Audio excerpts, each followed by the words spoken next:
Mga alingawngaw ng nakalimutang nayon. Ang buwan ay mababa sa kalangitan, ang malamlam nitong liwanag ay bahagyang sumisilip sa makakapal na dahon ng gubat.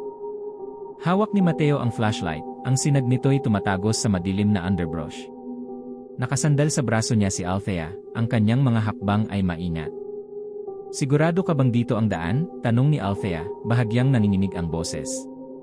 Tumingin si Mateo sa kanya, pilit ipinapakita ang tapang na wala naman talaga siya. Sabi sa mapa ni Lolo, diretso lang ang landas papunta sa nayon.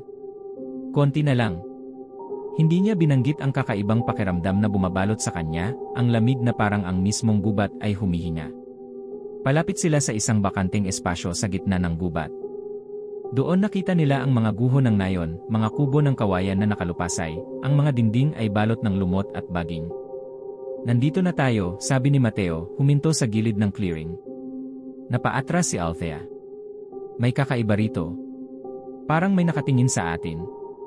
Sumigaw ang hangin, dala nito ang isang mahinang panaghoy na parang nanggagaling sa lahat ng dako. Pinakagat ni Mateo ang kanyang labi. "Tignan lang natin saglit, tapos uwi na tayo." Lumakad sila papunta sa nayon. Nag-flicker ang flashlight ni Mateo, at napasinghap si Althea, mahigpit na humawak sa braso niya. "Huwag kang gumalaw," sabi ni Mateo. Ang pinakamalaking kubo ay nasa gitna, ang mga dingding nito'y puno ng mga ukit na tila kumikislap sa dilim. Napaubo si Mateo habang lumalapit. "Ano ang mga iyan?" tanong ni Althea. "Hindi ko alam," sagot ni Mateo. Hinawakan niya ang isa sa mga linya gamit ang daliri. Ang mga ukit ay parang may panginginig sa ilalim ng kanyang palad. Hinila ni Althea ang kamay niya. "Huwag mong hawakan. Baka sumpayan." Sumpaman o hindi, may dahilan kung bakit ginawa ito. Biglang bumigat ang hangin at sumingit ang isang mababang bulong, mga salitang hindi nila maintindihan. Kumukurap ang flashlight at hindi na bumalik. "Mateo," bulong ni Althea. Paglingon niya, natigilan siya.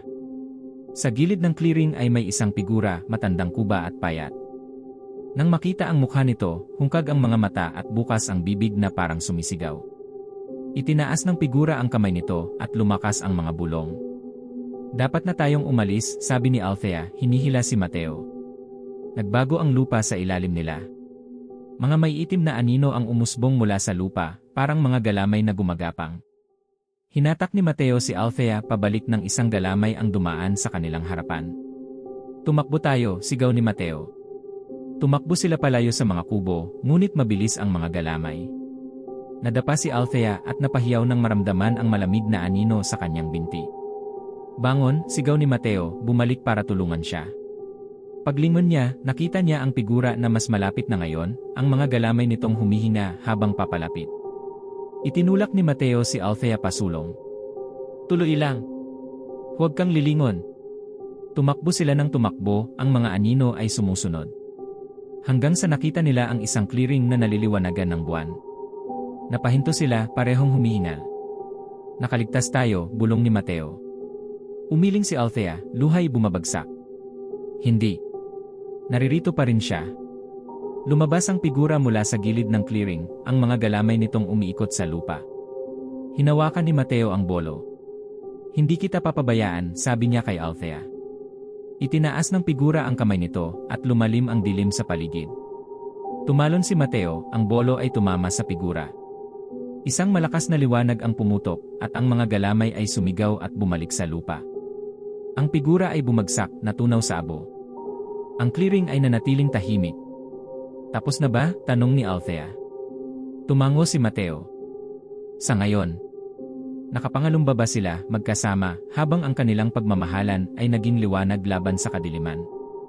Ngunit sa kailaliman ng gubat, muling narinig ang mga bulong.